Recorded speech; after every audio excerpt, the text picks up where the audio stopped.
Sadhguru, Namaskaram.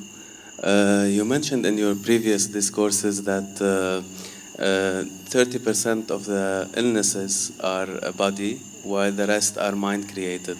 I just want to know, in case you do get an illness, how do you know that it's mind-created or it's of the body? And in case it's psychosomatic in nature, what would be the emotional and the thought pattern that's behind it? How would you find that out and correct it if possible? Thank you. Suppose your right hand gets up and does funny things and smashes you, pokes your eyes, do you have an ailment or no? Yes, isn't it? For sure you have. That's exactly what your mind is doing, isn't it? It gets up, pops around, hurts you, pokes you, makes you cry, makes you suffer. Do you have an ailment or no? If your hand started poking at you, hitting you, beating you up, definitely you are sick, isn't it? Yes. So if your thoughts and emotions are poking you, strangling you, torturing you every day, aren't you sick, I'm asking? By your own definition I'm going. So, because this sickness is on, it will manifest in so many ways in the physical body. There is no question anymore.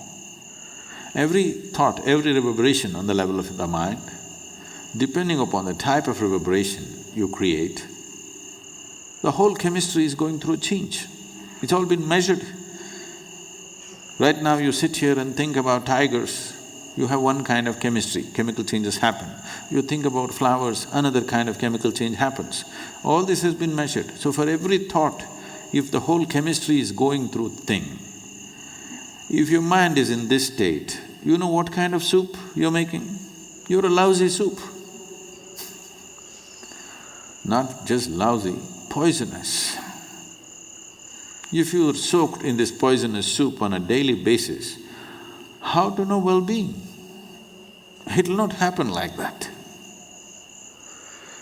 We don't have so much control today in the world as to what we eat, what we drink, what we breathe, all of it is somewhat poisoned.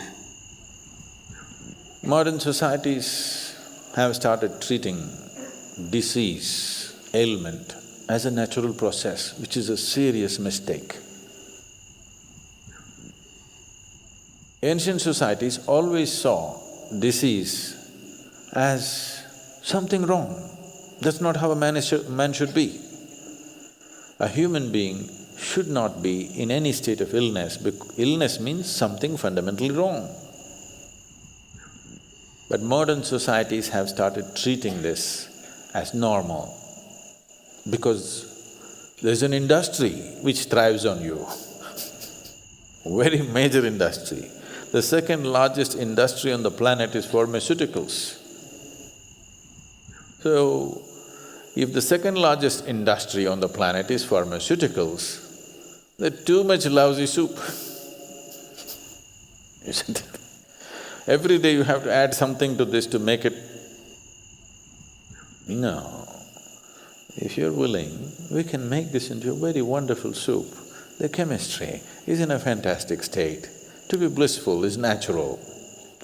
If you do this, believe me, 70% of the ailments will vanish from the planet. Another 30%, there are many external influences which are not always in control. You cannot control that, only to some extent.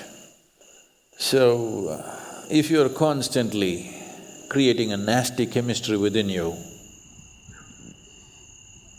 how is life within you supposed to understand you're seeking well-being?